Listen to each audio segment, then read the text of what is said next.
Ahead for us this half hour, we are answering a whole bunch of your questions as Western New York families prepare to send the kids back to school in person in just a matter of days. Plus, an important deadline tonight for parents who are getting the new advanced monthly child tax credit. We'll explain everything you need to know. And then later on, what's behind the recent success of one of Buffalo's most beloved snack foods? We're going to dip into the data coming up.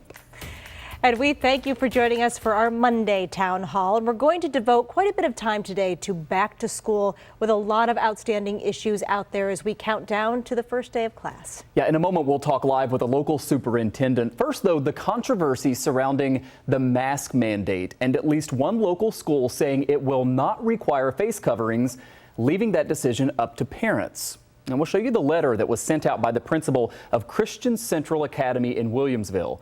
Now, this was when Erie County was mandating masks, but it was before the state announced the requirement, though it is still online and parents are still being told that this is the current policy.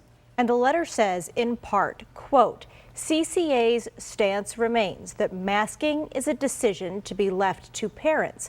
Our personal preferences for masking may differ, but we ask you to unite with us in standing for a parent's right to choose what is best for his or her own child. The letter said the school is working with attorneys to remain respectful and, quote, within his law, referring to God.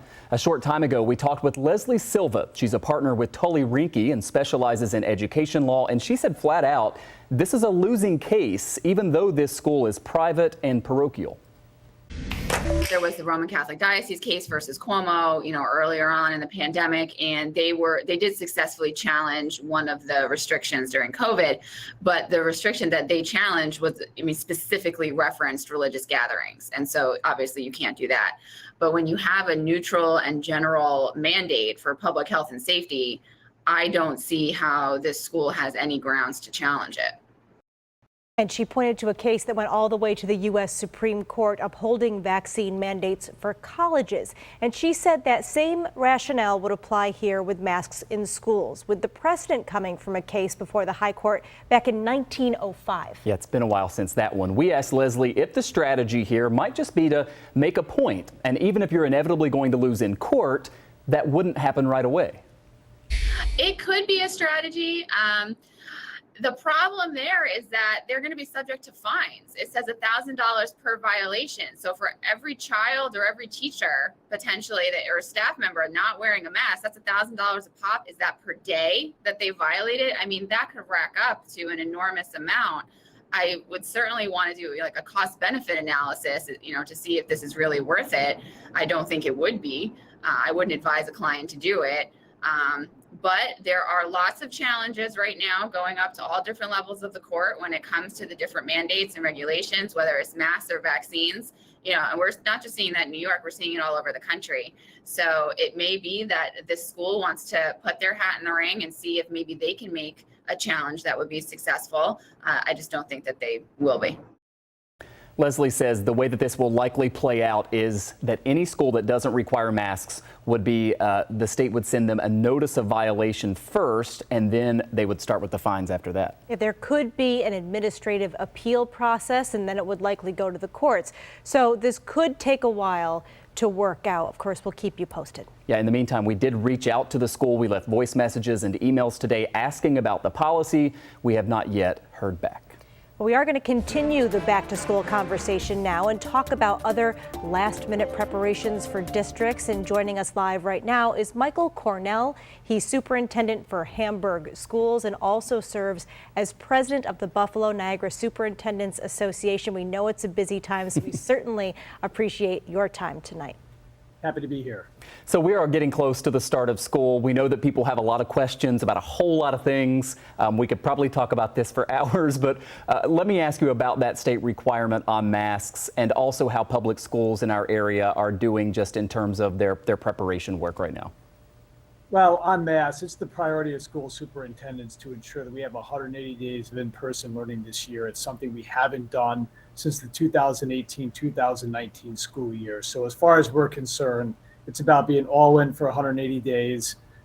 Schools that have opened in the South without mask mandates have not fared very well in terms of being in person. And the last thing we want to do is open up in September and be closed in 2 weeks because we have some significant amount of community spread as a result of school attendance. So it's about being all in for 180 days. And if masks have to be a part of that, so be it. The governor's mandated masks, and schools are going to follow the mandate and focus on the positive, which is let's not lose sight of the fact that it's the first day of school for our kids. And let's let it be about them and the fact that they're excited to be back in school. It's exciting for families. It's exciting for educators. And while I know the adults have lots of conversations that need to be had, let's let it be about the kids for a little while here, and let's let them enjoy the first day of school. Yeah, and so many people were excited for there to be actual in-person learning this year. But another issue that schools are running into across the country is actually getting kids to school. A shortage of school bus drivers nationwide. Can you maybe shed some light on what's behind that? First of all, we're also wondering how much of an issue that is here locally and how schools are approaching it.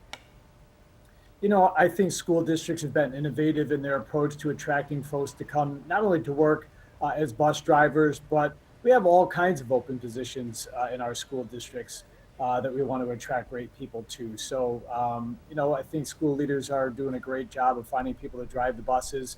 And, you know, schoolwork is really rewarding. Working with kids is really rewarding. And I think that districts will have those positions filled and the buses will roll and the kids will get to school like they always do. I want to ask you about all of the COVID relief money that has been set aside for schools all across the country. We're working on a special report that we're going to air next week because we've kind of gotten our hands on a ton of this data. But we found that schools in our 8 counties, if you add all of them up, all the different districts, got a combined $976 million, so just shy of $1 billion. Sounds like a lot of money, but you've been telling me that there have been a lot of expenses that districts have had to cover, not just things that you're paying for right now, but stuff you paid for last year and even the year before. I wonder what's up with the funding that you've gotten there in Hamburg. And when we bring up some of these issues that schools are dealing with, is the money there to at least deal with the financial side of all of that? Well, really the federal money is going to be used for a balance of generally 3 things. This is some of a broad generalization, so forgive the fact that it's a broad generalization, but it's really to cover expenses already incurred, as you mentioned. Many districts had to use fund balance and reserves to cover those expenses because we didn't plan for them when we budgeted for the 19-20 school year. Things like technology. For a lot of school districts, just the Wi-Fi bill alone to connect kids whose families don't have an internet connection at home is thousands of dollars a month. So, you know, that was a recurring expense for a school district for a school year and a half. And you also had the costs associated with remote learning for a year and a half, which were also expensive. So cover those costs. You know, we are hiring some positions for the current school year, things like math and reading interventionists at the early grades, school-based mental health professionals like social workers and school counselors, summer learning programs, which we'll do for a bunch of years, and before and after school. But we have to be careful about funding positions, because when the funding from the federal government runs out, we still have a responsibility to carry that position if that's something that's important to the school district. So there's a delicate balance to be struck there. And then the other thing is like long-term capacity building. For us, a few years ago, we certified all of our adults, all 650 of them, in youth mental health first aid, which is a significant and expensive undertaking, which at the time was worth every single penny. We have to recertify those folks. So that long-term capacity to help our adults understand their role in the wellness of our students is really important. And things like, you know, school districts have a lot of work to do in terms of ensuring that program offerings and instruction promote the kind of modern thinking and modern learning that our kids are going to need to have to be successful in the world of 2040 and 2050 and the world of work that awaits them there. So that money would be put to good use. And we're excited about the opportunities that we have before us in the post-COVID world. We have been talking about the back-to-school learning curve. Michael Cornell has been our guest. He's the Hamburg Schools superintendent and also president of the Buffalo Niagara Superintendents Association. Again, we appreciate you coming on.